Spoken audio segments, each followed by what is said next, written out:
Olá! Oi, tudo bem? Olá, tudo bem?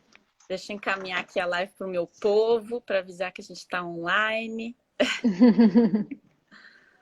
Quem já estiver online aí me ajuda também, vai encaminhando a live para o pessoal, para a gente começar logo, que tem muita coisa para a gente bater papo.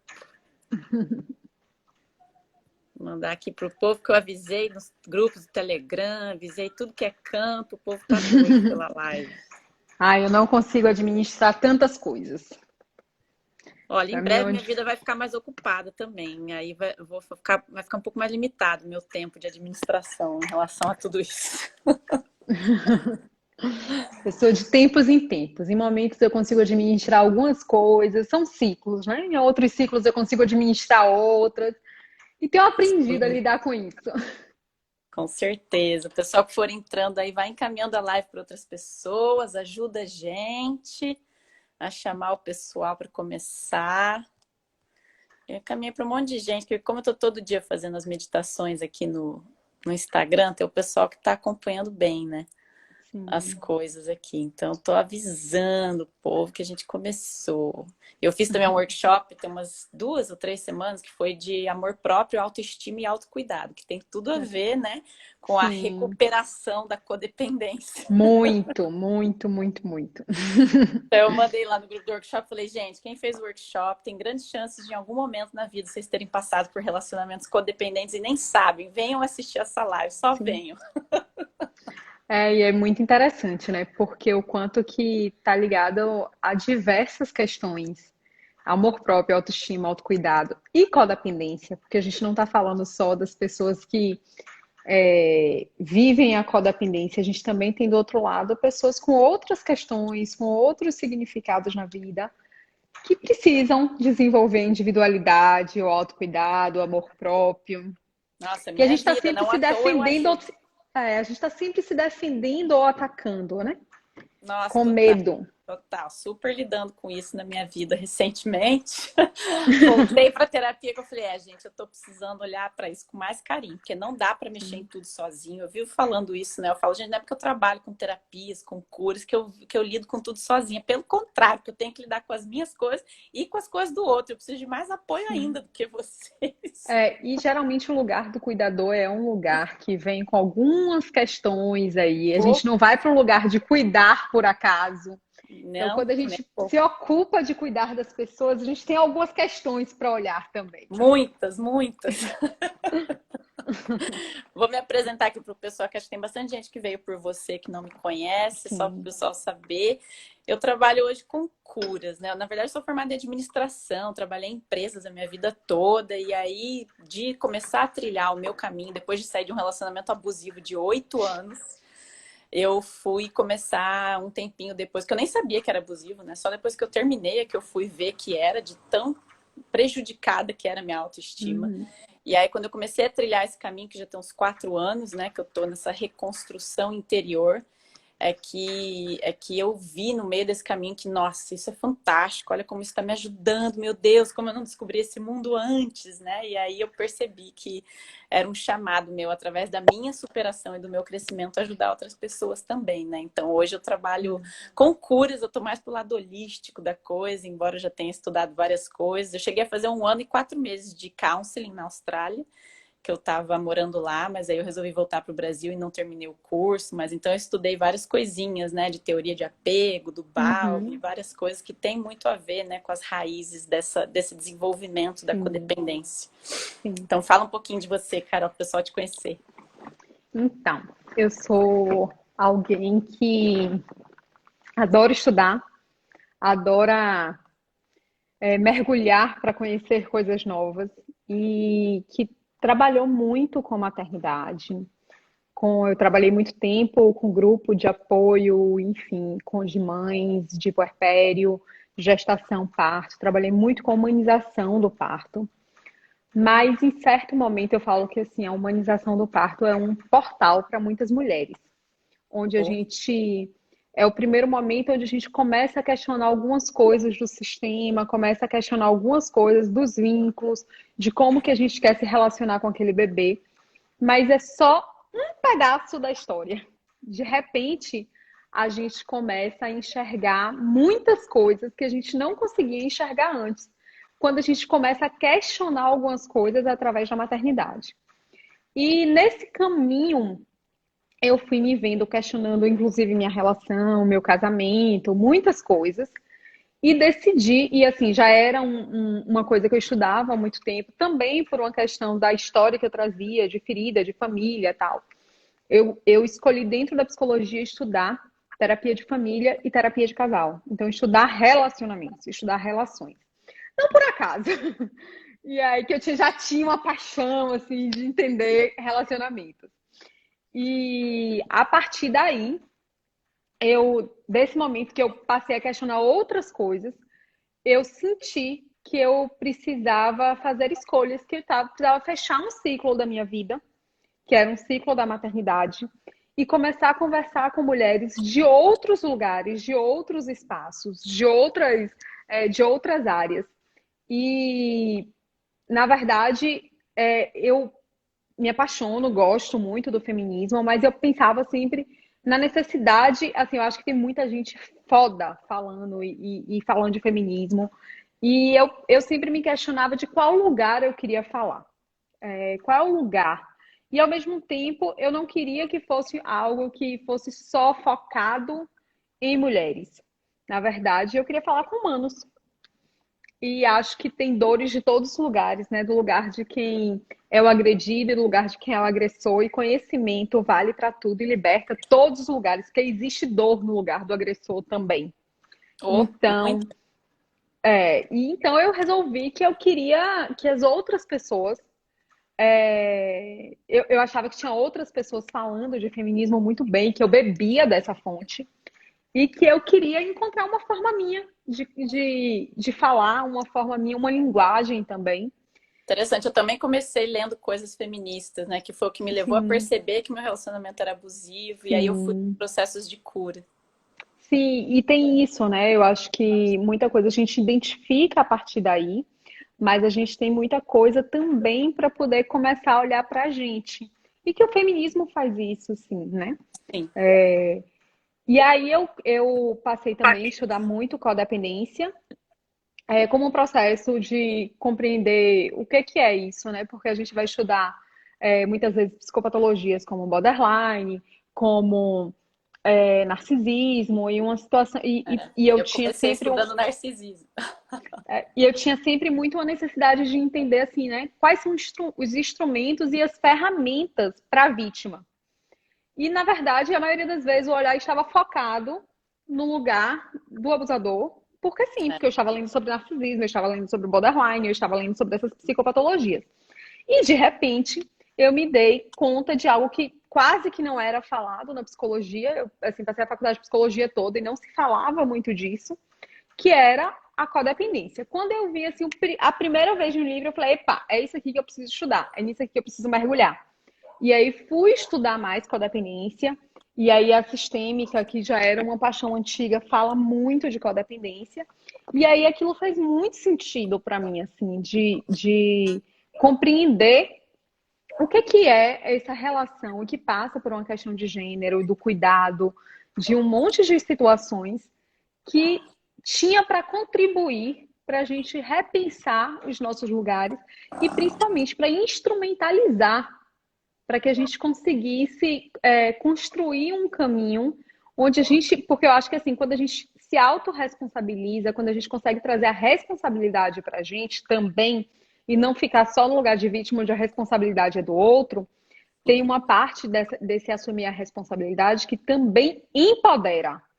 Com Porque se eu sou certeza. responsável, eu também tenho o poder da mudança. Eu E fui aí muito acho. tempo nesse papel de vítima por ter vivido um relacionamento abusivo tão longo, né? Então eu tive que reviver muitos padrões, Sim. até eu perceber que eu também tinha comportamentos abusivos para me Uhum. defender. E aí assumi essa responsabilidade que eu não era vítima, eu estava perpetuando muitas coisas também ali de agressão, de comportamentos passivo-agressivos ou agressivos Sim. direto mesmo, quando eu aprendi, quando eu comecei a construir minha autoestima e parei de me calar e comecei a me defender também com agressividade. E aí, enfim, a gente vai perpetuando muita coisa, né? Mas Sim. fala, o que que a pessoa, normalmente quando ela procura, né? Ela não sabe o que é do codependência e o que tá acontecendo. Ela procura por quê, né? Quais os sintomas que levam ela a descobrir que ela tá num relacionamento de codependência? O que eu acho, assim, o que leva a pessoa, muitas vezes ela tá num sentimento de esgotamento muito grande, né? E de uma sensação de não aguento mais, não suporto, de carregando um peso enorme nas costas, de uma tentativa exaustiva de ser aquela pessoa que faz tudo certo, que faz tudo pelo outro, mas que não é reconhecida e que esse lugar que a situação do outro está sempre me impedindo. E muitas vezes na codependência a gente percebe não a pessoa pedindo ajuda por si, mas pedindo ajuda para o outro. Então é assim, é no queixar do outro, é no eu preciso fazer algo pelo outro, que muitas vezes a psicologia consegue olhar e dizer, opa, isso aqui é uma codependência, mas não necessariamente a gente consegue ver o codependente pedindo ajuda. A maioria das vezes o codependente ele chega pedindo ajuda para outra pessoa, ou para lidar, ou para ele, mas para lidar com a questão de outras pessoas. E Sim. sempre nesse lugar de esgotamento. E é muito comum, principalmente na psicologia, nas sessões de terapia, por exemplo, o codependente que ele vai falar exaustivamente das questões, dos problemas, vai relatar todas as questões de terceiros, de outros problemas, os problemas do relacionamento, às vezes não necessariamente é de terceiros, mas é de relacionamentos. E aí é um trabalho também a gente conseguir trazer para falar dele, conseguir olhar para si. Porque não é nem intencionalmente, porque como um dos sintomas da codependência é estar tão fusionado nesse relacionamento, tão focado no relacionamento, que muitas vezes a pessoa não consegue se notar e se perceber para além do outro. Ela se preenche, a vida se estabelece a partir desses relacionamentos. E a gente precisa começar a construir a própria individualidade, o próprio ser, o próprio. E você? O que que você sente? O que que você quer? Como é isso para você? E muitas vezes, cada vez que a gente vai perguntar para você, vai ser respondido em relação a outra pessoa, ou a partir do que eu sinto isso a partir do que a outra pessoa faz. Você acha que Então, muitas pessoas têm relacionamentos em que os dois lados são codependentes? Você sim, vê com muito isso? certeza. Sim. Porque na realidade, quando a gente fala de dependência ou de codependência, e eu te digo assim que grande parte dos relacionamentos eles são baseados em codependência. Porque o que que acontece? A gente vive em uma sociedade que prega um amor romântico que é baseado na codependência, né? A gente não aprende a construir a própria individualidade. Então a gente cresce para casar, ou cresce para constituir família, ou cresce. Então a gente vai ter sempre essa ideia de que o amor ele é uma simbiose e E não é sendo isso. ensinado a cuidar do outro, né? A mulher é Sim, ensinada a cuidar da casa, dos filhos, e o homem é ensinado a cuidar do papel do provedor, né? do E muitas provedor. vezes os dois são codependentes em aspectos diferentes dentro do Exatamente. sistema.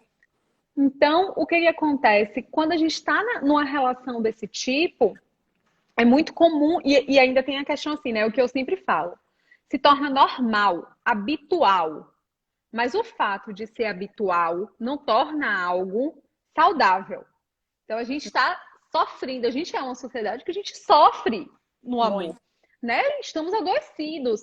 E aí a gente precisa parar e olhar e pensar, ok, o que que é isso? Isso é cultural? Que amor é esse? Como é que é pensar em relações mais saudáveis? O que que é sustentar a minha individualidade e permitir que o outro sustente a dele? Né? E suportar isso e sustentar isso. Então, a gente precisa começar também a repensar a forma como a gente se relaciona e as expectativas que a gente tem dos relacionamentos. Com certeza. Muita gente chega para mim, né, para fazer atendimentos de cura com essas queixas, ou de relacionamentos que nunca dão certo, que são muito problemáticos, ou com essas questões muito profundas de autoestima e amor próprio, né, que estão muito vinculadas, né? Aí a pessoa já tá indo um pouco mais na raiz, né? da sim, questão. E quase todos os meus atendimentos, eu sempre falo isso, quase todos os meus atendimentos são de criança interior. Porque é a sim, raiz, né? É onde está a sim, construção disso tudo, né? E aí tem sim, um trabalho também que vai para o lado, às vezes, do coaching, de dar ferramentas dessa pessoa para que ela sim, comece a reconstruir a sua autoestima, aprender a estabelecer limites, que vai já sim, no ponto da recuperação, né? Mas explica um sim. pouquinho para o pessoal que nunca ouviu falar, que deve ainda estar, mas não estou entendendo bem o que é codependência. Sim. Então, a codependência, na verdade, ela fala muito das pessoas que vivem, existe uma compulsão por relacionamentos. E essa compulsão por relacionamentos não quer dizer uma compulsão por um amor, por um namoro, ou por estar acompanhada nesse sentido. Pode ser um relacionamento de mãe e filho. Então, pode ser um relacionamento onde a mãe cuida, e estrutura a própria vida em relação a essa relação. Ou pode ser, sim, de conjugalidade, onde a pessoa vive para pensar e como tornar os relacionamentos. Pode ser, inclusive, o relacionamento com o trabalho. Mas, no geral, a gente está falando da tentativa exaustiva de controlar para garantir que os relacionamentos fiquem bem. Por quê? Porque essas pessoas se regulam pelos relacionamentos. Elas buscam no relacionamento uma estabilidade. E que, na verdade, dá total instabilidade para a pessoa, né? Porque quando você se regula a partir de um relacionamento, na verdade, se o relacionamento vai bem, você vai bem. Se o relacionamento vai mal, vai mal. E os relacionamentos, eles passam por crises. Mas achei Então, interessante que você falou que pode ser o relacionamento com o trabalho. Que muita gente às vezes fala, não, sim, eu tô sempre solteira, não tem isso não. sim. E não enxerga Mas que às vezes tu tá nas amizades ou na relação com o é, trabalho, ou e até aquela pessoa que não consegue ficar sozinha e sai com um monte de gente e nunca consegue ficar sozinho. sim, então, é um pouco do que você trouxe no início, sabe, Maia? Assim, você falou que estudou um pouco Bowlby e a teoria do apego. E aí, quando a gente estuda a teoria do apego, a gente entende muito disso. Por quê? Porque quando a gente vive na ansiedade de um relacionamento, que é o que Bowlby vai chamar de apego inseguro, né? Mas a gente está, sim, numa situação de compulsão e de desespero. Mas quando a gente evita relacionamentos, a gente também está, de alguma forma, focado no relacionamento, no medo do relacionamento, né? Então a gente começa a desenvolver extremamente uma necessidade de ser independente, mas que na realidade é uma necessidade de independência que passa pelo medo, pela defesa de de se defender de um relacionamento também. E aí muitas vezes a gente está se defendendo de um relacionamento conjugal, de um relacionamento dessa forma, e a gente está ali, ó, vivendo um excesso em um relacionamento no trabalho, ou vivendo uma série de relacionamentos, né, casuais, numa tentativa de dizer, não, mas eu não me apego a ninguém. Ok, mas você está vivendo quantos relacionamentos compulsivamente consumindo relacionamentos? E quando a gente está falando de codependência, a gente está falando de uma compulsão por relacionamentos. Total. Então, na verdade, é uma falta que esconde aquela velha história, né? Do excesso que esconde a falta. Muitas vezes é aquela pessoa que não tem nenhum programa sozinha, né? Isso faz parte da reconstrução da autoestima dela. Você pergunta, você vai à praia sozinha? Aí a pessoa tá sempre ligando, querendo convidar alguém, e aí se não acha ninguém para fazer alguma coisa, a pessoa não vai. Ah, a pessoa gosta de Sim, viajar sozinha, mas você vai. Eu gosto de viajar, sei lá, pra natureza, mas não vai se não acha alguém para viajar junto. sim. E ao mesmo tempo, eu gosto sempre de falar que existe um outro lado, porque assim, a gente também vai para um polo oposto de achar que precisa sustentar uma independência total. Não, E não não é é. bem assim. Nós somos seres interdependentes. A gente necessita do vínculo, a gente necessita desse lugar de apego, de proteção, de intimidade. E eu ainda vou discutir bastante isso na página. E na realidade, a gente entender que a gente pode viver relacionamentos, intimidade, vínculos de diferentes áreas da nossa vida, através da amizade, através de um relacionamento conjugal, de uma maternidade, da parentalidade, no caso, né? Tem do profissional também. sim. a gente também pode viver grandes paixões pelos nossos projetos profissionais, pelos nossos O lance é trabalhos. os vínculos serem saudáveis, né? E não rejeitar qualquer vínculo que Sim, você falou, e porque isso aí assim, é uma prisão, né? Tá rejeitando o vínculo é a prisão ainda. e aí a gente tem uma questão que é assim, às vezes eu tô tão focada numa relação tão compulsiva com um relacionamento, que seja ou um relacionamento parental, ou um relacionamento profissional, ou um relacionamento ainda é, que seja conjugal, que não me sobra energia, investimento, libido para viver relacionamentos em outros âmbitos. Então, por exemplo, uma mulher que está muito focada no relacionamento familiar. E aí, de repente, não consegue sustentar relacionamentos que sejam sustentar os próprios projetos, os próprios desejos, as próprias realizações.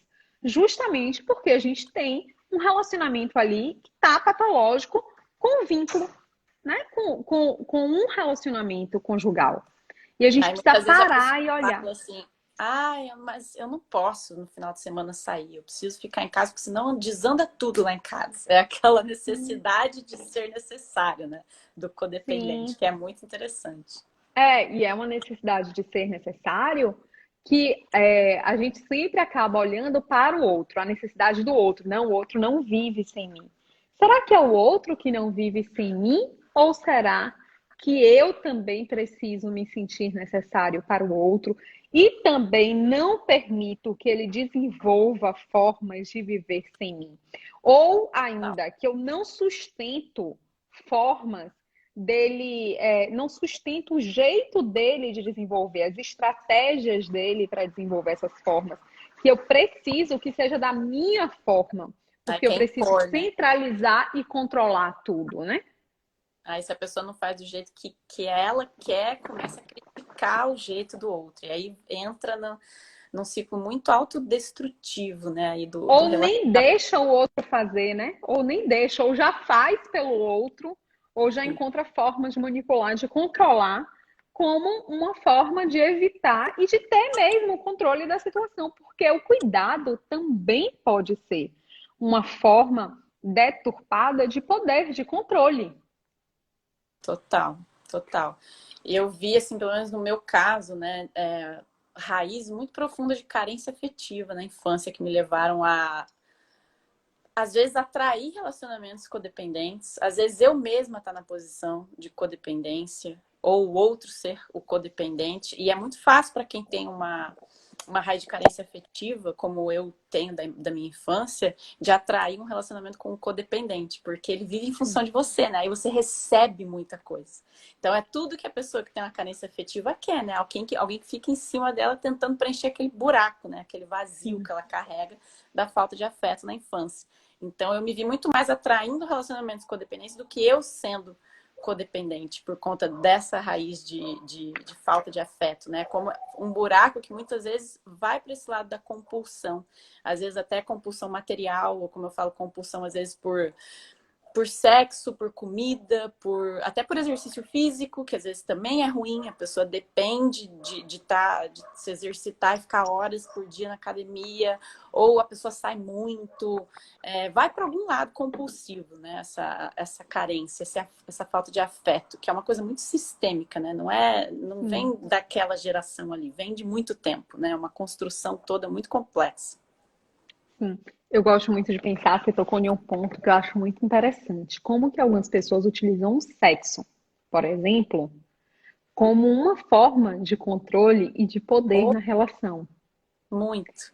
E não se toca, né? Então é uma sexualidade que é compulsiva e que muitas vezes ela envolve uma sensação de controle, de intimidade, que se estabelece só através do sexo, quando na verdade a gente precisa encontrar intimidade também para além do sexo. E Ou aí é justamente o que você fala, é a compulsão. É a compulsão por uma forma de relacionar, de se relacionar, ou com um objeto de desejo nessa relação. E a gente precisa parar para enxergar as nossas faltas que estão lá, né, buscando externamente preencher esses nossos vazios. E é muito interessante porque ao mesmo tempo, eu até gravei um podcast há pouco tempo falando isso.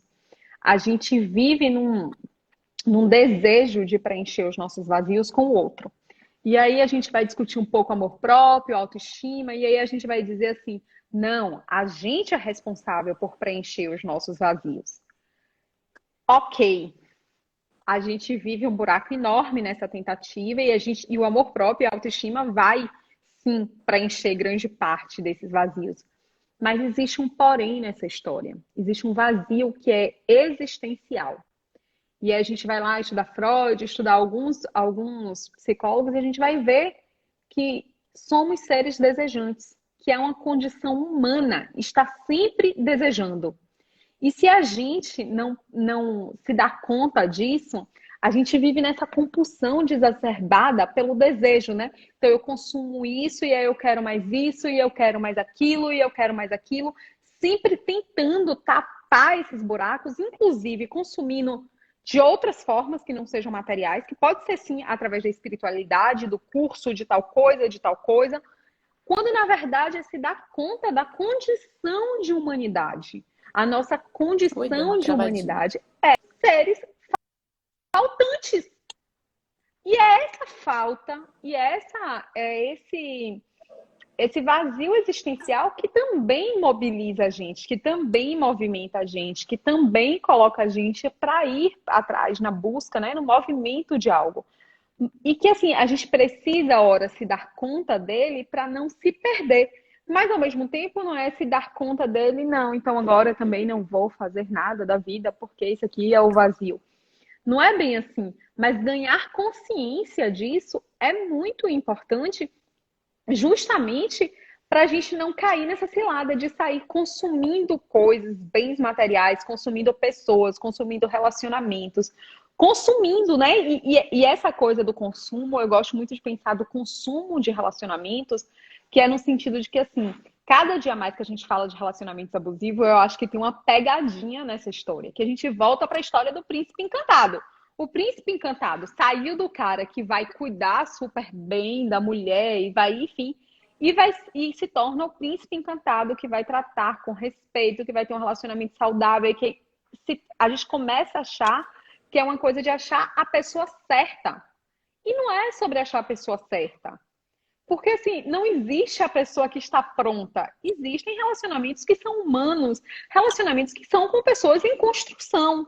Isso significa que eu tenho que tolerar abuso? Não. Isso significa, inclusive, que eu tenho que me responsabilizar por colocar as minhas barreiras e os meus limites para não tolerar abuso. Mas a gente vai, se a gente entra nessa de que assim, estou no relacionamento, fulano fez X coisa, não aceito, não quero, tchau. Vou para o próximo. Não, essa também não é a pessoa certa, porque fulano é abusivo.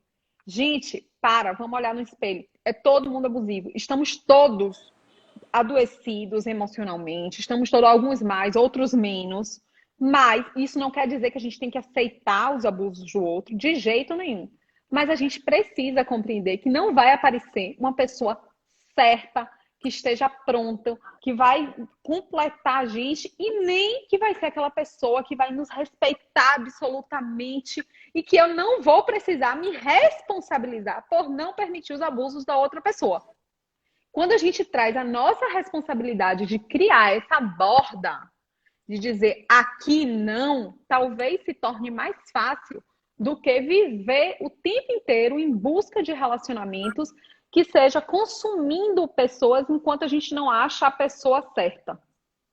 Compreende? Sim, Eu fico com refletindo muito certeza. sobre isso, o quanto que a gente está caindo na mesma cilada do príncipe encantado. Total. Para mim ainda é muito confuso eu ainda estou me desenvolvendo muito nesse âmbito dos relacionamentos, né? Primeiro eu comecei a reconstruir minha autoestima, o amor próprio para me dar essa base para eu me Sim, sustentar, né, dentro de um relacionamento, que eu acho que é essencial. Não tem como querer mexer nos relacionamentos sem antes mexer nessa base. Porque se a base não tá sólida, sim. nenhum relacionamento a gente vai conseguir se sustentar ali dentro do relacionamento, né? Sim, e é algo que eu falo muito, sabe, Maia? Assim, as pessoas, quando a gente começa a falar de codependência, as pessoas começam a pensar, vou acabar o relacionamento para poder cuidar de mim. Ok. Mas assim, por que que precisa começar pelo relacionamento? Muitas vezes é uma tentativa que não se sustenta. Porque vou terminar um relacionamento, eu não sustento ainda terminar um relacionamento. Então, eu só vou criar mais conflito, mais confusão, mais problema. E aí, essa questão de a gente pensar em autoestima e amor próprio não significa que, assim, eu não vou me relacionar enquanto eu não estiver inteira, até porque isso é uma construção de muito tempo e de Da uma vida toda. vida. E faz parte de aceitar a nossa humanidade, da gente também aprender a se relacionar dessa forma.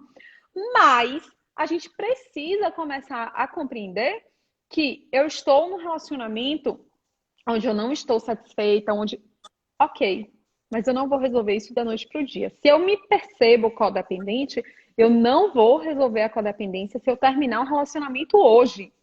O que eu posso fazer neste momento, aqui, agora, com o que eu tenho, é começar a me dar conta dos meus processos, ganhar consciência, desenvolver estratégias, ainda que. Porque senão eu mais uma vez vou focar no relacionamento. Eu vou focar, minha energia toda vai ser para finalizar um relacionamento, para conseguir sustentar o fim desse relacionamento.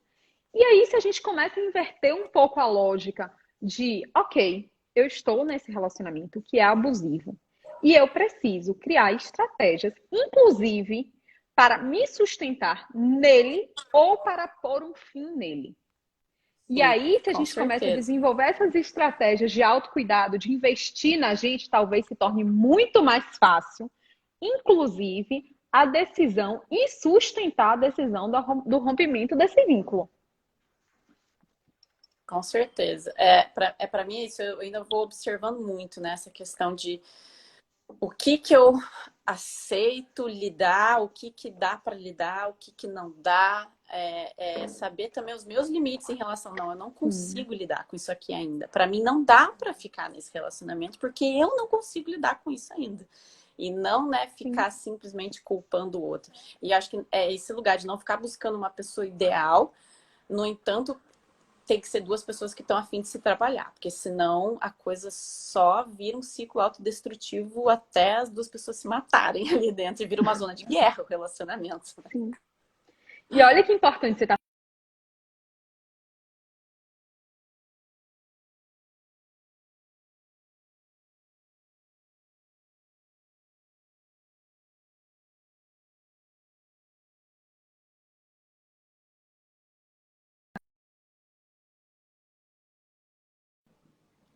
Voltando. Troquei por 4G, você que ou às eu que vezes estou essa falando. hora o Wi-Fi começa. Então, olha que importante o que você está me dizendo. Você está dizendo assim para mim. Eu ainda estou reconhecendo os meus limites. Eu ainda estou me dando conta deles. Com Só que certeza. olha que poderoso, né? Você já diz assim para mim tem que ser uma pessoa que esteja disposto a se trabalhar. Então você já reconhece uma borda que você tem, um limite que você tem.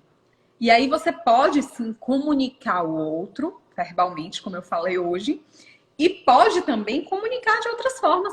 E aí o limite, sustentar o limite, é exatamente dizer isso. No momento que você percebe que não está dando conta do que o outro não consegue também ultrapassar as barreiras dele, é se responsabilizar por dizer, eu vou até aqui. E você pode vir até aqui. Se você não vai, a gente precisa se responsabilizar de que não dá. E tudo bem, porque a gente não precisa que todos os relacionamentos deem certo. A gente não precisa fazer de tudo para um relacionamento dar certo. E Sim, outra coisa, quem disse que um relacionamento está dando errado quando ele chega no fim?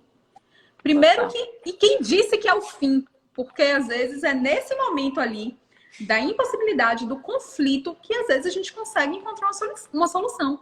Ou ainda, o relacionamento vai dar certo justamente quando ele cumpriu uma etapa na vida de cada um.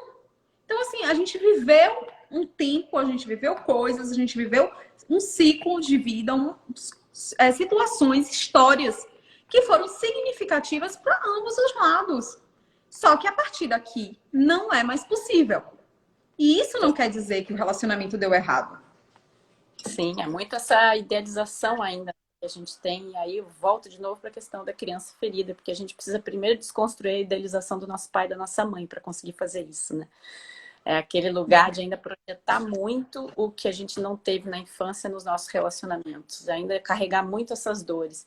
E tem uma pessoa que eu acompanho aqui no Instagram também que faz um trabalho muito legal que sempre fala: criança não se relaciona, quem se relaciona é adulto. Então, enquanto a gente ainda está carregando essas dores de infância muito latentes, sem olhar para isso, sem cuidar disso, né, dessas dores de rejeição, de abandono, tudo isso que a gente carrega da infância, a gente vai estar sempre atraindo relacionamentos onde vão ser relacionamentos de duas crianças feridas. E aí não é um relacionamento, né? São só dores que vêm para a superfície e precisa ter uma maturidade muito grande para encarar um relacionamento desse junto. Às vezes não dá mesmo, porque as pessoas ainda estão com tantas dores de infância, se sentem tão rejeitadas, tão abandonadas, querem tanto controlar o outro para se sentir amado, para ter aprovação e não sei o quê, que não consegue ainda construir esse relacionamento em conjunto. Às vezes ainda não dá. E reconhecer isso é parte de reconhecer os seus próprios limites, né? Para não ficar causando sofrimento na própria vida e na vida do outro. Eu gosto muito de pensar sobre essas questões da infância em alguns pontos, assim. Primeiro, eu acho que são processos, né? É o que eu sempre falo. Muitos. Processo é uma bagunça. E a gente tem o primeiro processo de ganhar consciência e de identificar. Que já é um processo, talvez eu acho que é a parte mais difícil da história, né? Porque, claro, tá enxergando. E às vezes é difícil a gente... E como a gente embaralha muito as coisas. Porque muitas vezes a gente vai fazer o quê? Eu me dou conta de que ou eu protejo absolutamente a minha família para não me dar conta das coisas, das feridas, ou uma vez que eu me dou conta, eu nego completamente, absolutamente tudo, boto tudo no mesmo pacote de que foi tudo ruim. E não é bem assim. E aí, eu acho que são alguns processos que se dar conta das dores que eu carrego da minha infância, que não significa julgar os meus pais no sentido de que eles estão errados ou que foi do jeito que foi possível para eles, dentro das condições da humanidade deles. Então, assim, foi da forma que dava. E, isso quer dizer que não me machucou, que eu não estou sentindo dor? Não. Claro, sente dor. E aí, eu acho que primeiro ganhar consciência, que muitas vezes é muito difícil para tirar esse lugar de idealização do pai e da mãe, porque isso quer dizer colocar o pai e a mãe nesse lugar de ideal, muitas vezes, quando eu digo, não, mas eles não foram tão ideais assim, no momento que eu não sentir algo. E aí, de repente, eu também já não sou tão ideal assim. Porque se eles não são, eu também não posso ser. E, ao mesmo tempo, quando a gente consegue enxergar a nossa humanidade, enxergar a humanidade deles, se dar conta desse processo e dizer, ok, houveram todas essas histórias, mas houveram outras histórias minhas com eles, minhas com outras pessoas, minhas com a vida, que me sustentaram, que me trouxeram até aqui. E que tem, inclusive, histórias de dor minha, que sim, se tornaram recursos que eu posso ressignificar, que eu posso ver de outras formas, que eu posso trazer de outras formas para a minha vida. Então, a gente pode rever nesse processo de infância. Mas é muito mais fácil falar disso do que viver. Porque viver é um processo, né? Eu gosto sempre de trazer um pouco da minha história. Como a psicologia sistêmica não tem problema da gente falar da gente, a gente não tem essa questão. Maravilha, adoro. Muito pelo contrário. Na minha história, por exemplo, eu venho de uma família. Minha mãe, ela era super idealista, super ativista, uma pessoa super engajada, mas na questão do cuidado em específico, com o filho pequeno, com tudo isso, era muito difícil para ela. E ela tem as histórias dela também de ter saído de casa com 3 anos de idade, enfim. E aí eu carregava, ainda carrego, né? Diversas feridas relacionadas a isso. Mas, ao mesmo tempo, enquanto eu estava presa nessa dor, eu não conseguia ver um tanto de coisas fantásticas que esta mulher me deu. E aí, de repente, e foi muito recente isso, assim, foram nos últimos anos, eu consegui olhar e dizer, caramba, eu fiz teatro com 3 anos de idade, ela me botou na aula de violino, ela me botou, ela me levou para o universo da arte de um jeito. E assim, quem acompanha o meu perfil aqui sabe, eu falo de psicologia, mas eu falo de psicologia com arte, sabe? Eu busco a arte para emocionar, eu busco a arte para conectar. A minha mãe era uma pessoa que entrava na livraria comigo e não tinha limites em livraria. E aí, de repente, quando eu posso olhar para isso, eu posso também me constituir desse lugar desta criança que tem todas essas dores que podem sim ser ressignificadas, mas também tem outras preciosidades que eu posso encontrar nessa minha história para poder me trazer, né? É mais do que o que é aquela velha história, é mais do que o que me trouxe até aqui, mas é o que eu posso fazer com o que me trouxe até aqui.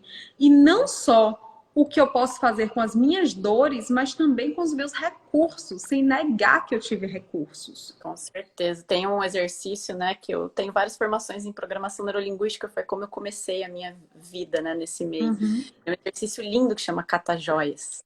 Uhum. E eu era muito presa também à visão da dor na minha vida e do sofrimento, né? O meu vínculo com a minha mãe era muito de dor. E aí, pelas constelações familiares, eu entendi muito porquê, né? De ter histórico, né? Geracional de perda de bebês e tal, aquela coisa da exclusão, de ser uma coisa muito pesada, né? Que não foi processado, aquele luto dentro do sistema e aquilo gerou várias consequências. E aí era como se eu sentisse que eu não tivesse o direito de ser feliz, porque aqueles bebês não estavam incluídos e tal. Enfim, já fiz várias constelações e foi muito esclarecedor, assim, para mim, né? Trazer essa visão. Eu sempre recomendo constelação para as pessoas. Eu trago um pouco a visão da constelação para os meus trabalhos, embora eu não seja consteladora ainda, né? Talvez eu seja em algum momento. Mas o vínculo era muito de dor. Então, eu me esforço muito até hoje para olhar para a minha história e justamente reconhecer essas joias da minha história, né? Os pontos positivos. E trazer os aprendizados das dores também, né? Não ficar presa porque a gente se conta muita historinha, né? Para justificar o porquê que a gente tá onde a gente tá. E eu tive uma doença, né, super séria nos rins com 3 anos de idade. Então, isso me gerou muitas consequências, me gerou traumas, desconexão do corpo, muitas coisas. Então, eu fiquei muito tempo só olhando, né? Toda vez que tinha um exercício, alguma imersão, alguma coisa para escrever uma carta, para falar da tua história, eu via que a minha carta e a minha história era uma história toda negativa, sabe? Tipo, eu falava, meu Deus do céu, como é que eu olho para minha trajetória? E talvez uma pessoa que olhe de fora ache que eu sou uma privilegiada, né? Mas muito tempo eu neguei a minha dor, justamente porque os meus próprios pais, por terem tido uma história de mais escassez e sofrimento, né? Eles mesmos me consideravam uma privilegiada, porque eu nasci no momento em que pelo menos a parte material, né? Aquela coisa da estabilidade financeira e mais básica já estava suprida. Então, para eles E a gente também tem uma ideia de que o sofrimento dignifica, né? Total, total. Me vi super presa na mentalidade, assim, muita desconstrução mesmo, né? Que vem muito sistemicamente. E aí eu precisei me esforçar muito para parar e escrever, né? E olhar para os pontos positivos da minha história e reconhecer as minhas dores também, porque eu negava as minhas dores, mas aí eu negava tudo, né? Eu não reconhecia nem o que era bom, nem o que era ruim, era aquela coisa de total inércia, assim, em relação à vida. Tanto que eu tive depressão muito novinha, com 12, 13 anos de idade. E aí eu projetei tudo no âmbito dos relacionamentos, não à toa, uma coisa que ainda mexe muito comigo, que ainda traz muita coisa para ser olhada e ser ressignificada. Né? Eu sinto que essa coisa do sofrimento, ela passa por muitas famílias, lugar de dignidade, de como que, sabe, a gente honra um sofrimento e, ao mesmo tempo, o medo do sucesso, o medo de ser bem-sucedido, né? E que lugar é esse, né? O sucesso para algumas pessoas envolve riscos. As pessoas têm medo do sucesso, né? E a gente não ganha... Exatamente, a gente não ganha muito consciência disso. De como que o sucesso pode ser uma ameaça para muitas pessoas. Nossa, eu me vi muito nesse lugar, total. Sim. Super me sabotava.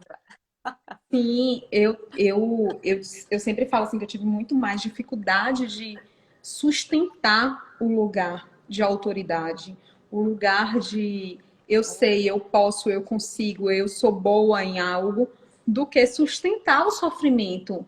Isso, é claro, vai da subjetividade de cada pessoa, mas assim, o lugar de sustentar uma autoridade, sustentar o eu sou boa, existe também muito medo de repente a gente se dar conta de que isso pode não ser verdade.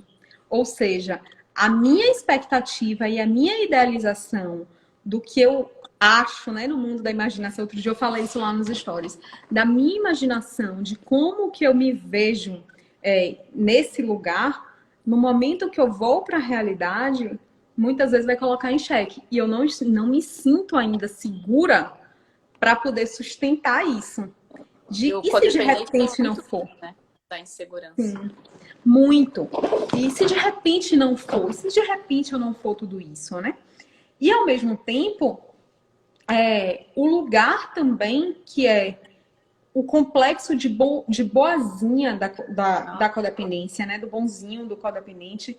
Eu sou a pessoa que cuida, mas eu só fico cuidando, eu só quero que a pessoa se sinta bem, eu só quero que isso, eu só quero que aquilo. E não enxerga o quanto aquilo pode ser destrutivo, porque só enxerga a intenção positiva por trás do que faz. Justo. E assim, né? Tem a questão de... A codependência passa muito pela necessidade de validação. Muito.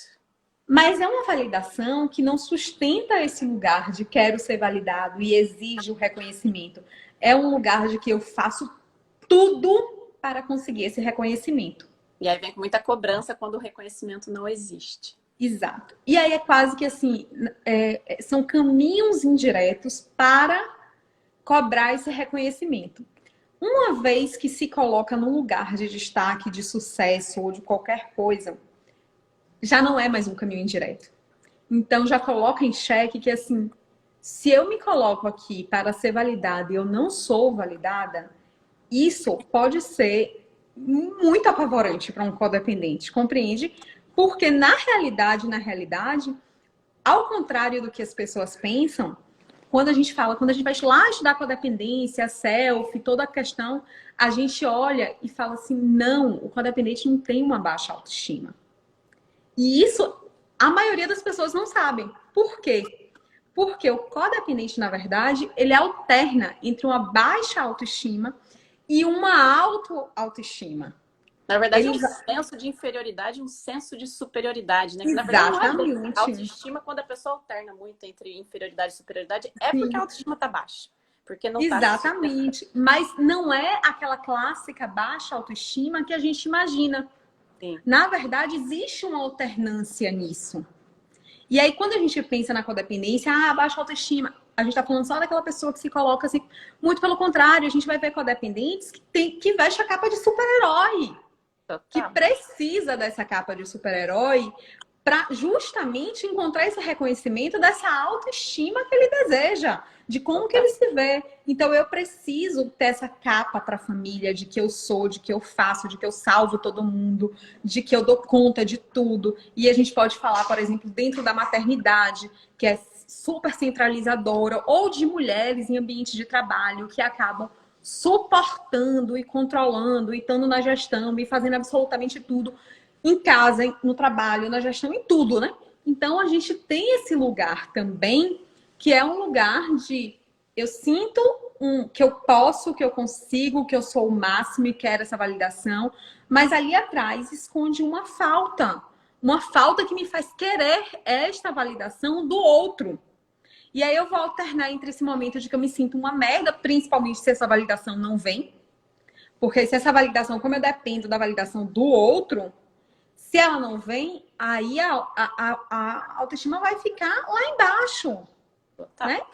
E aí a gente precisa começar a desenvolver o self.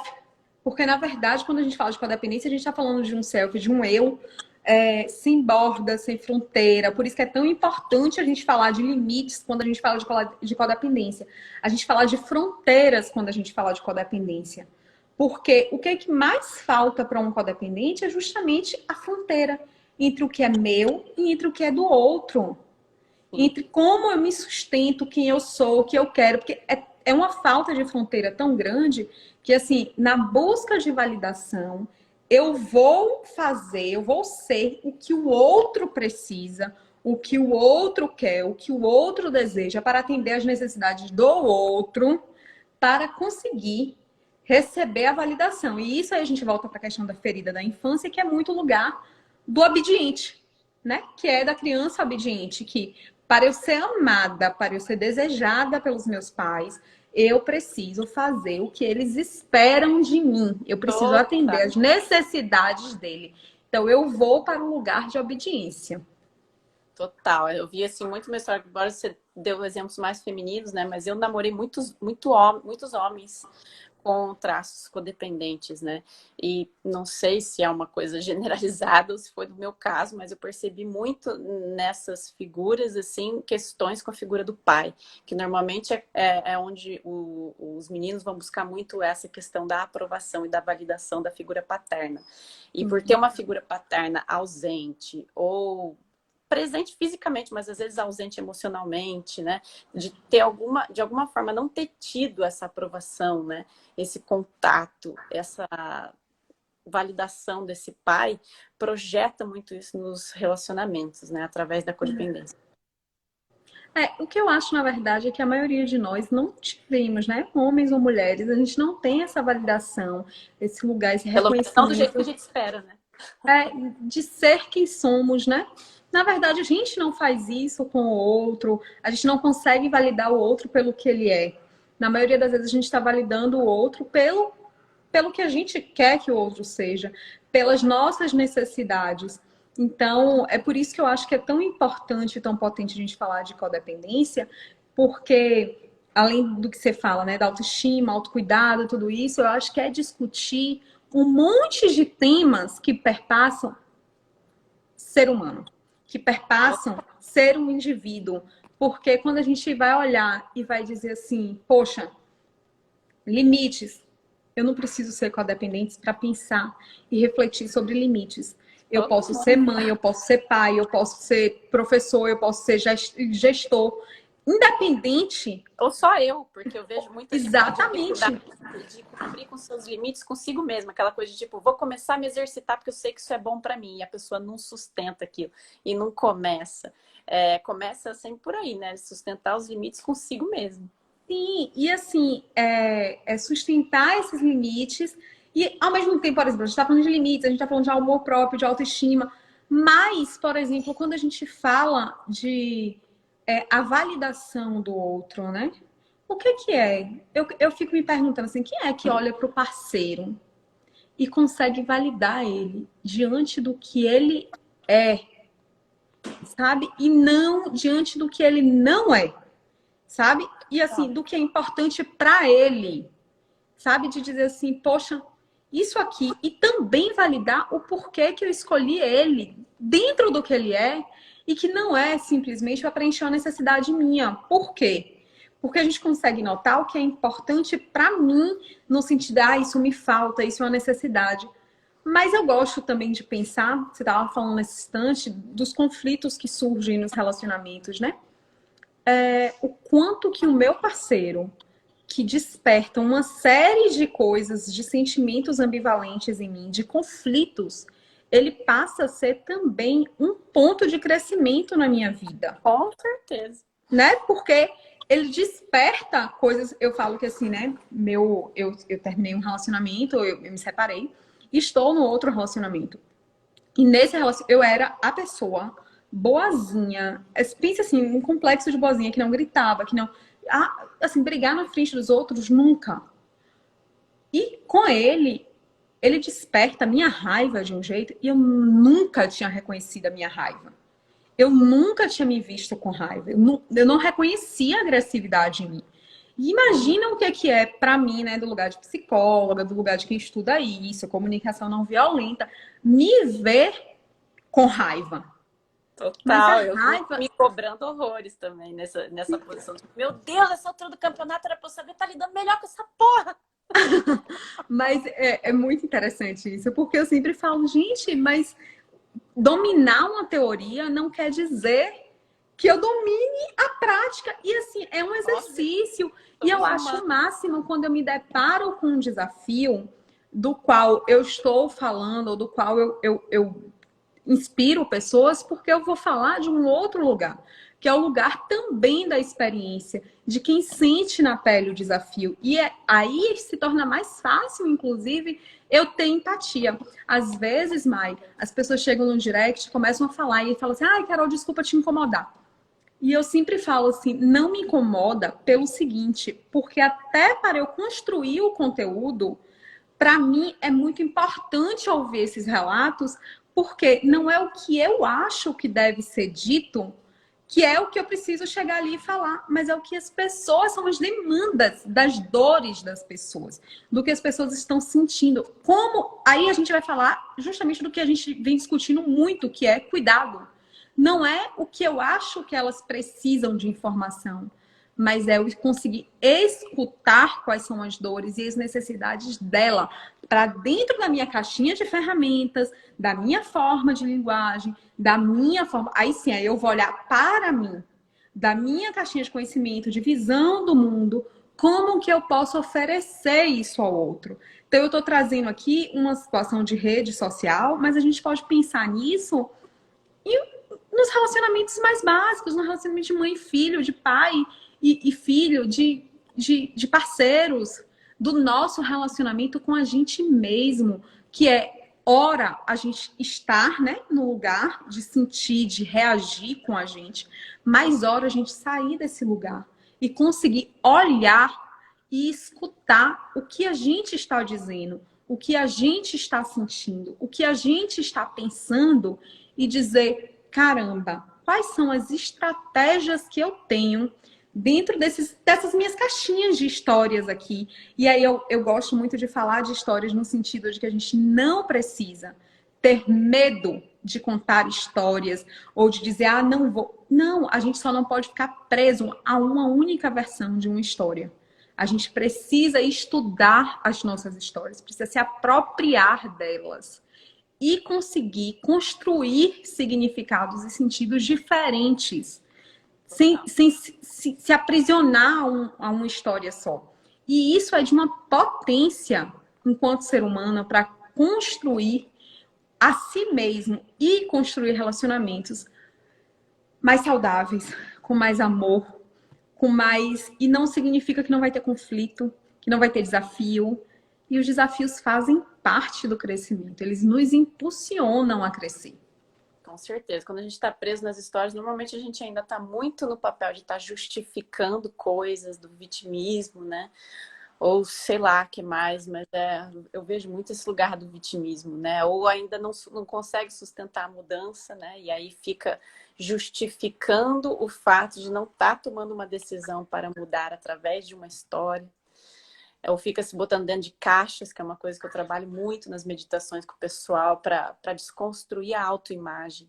Porque quando a gente está preso ali dentro de várias caixas, a gente fica justificando várias coisas e não se permite, né, enxergar novas percepções sobre a nossa vida, sobre o mundo.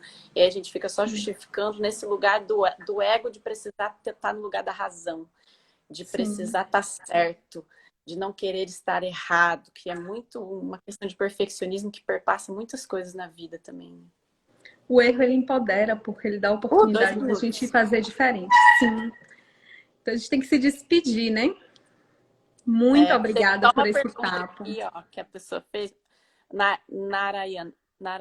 Não necessariamente a ausência da figura paterna vai fazer com que os meninos cresçam codependentes. Não é necessariamente, não acontece, não.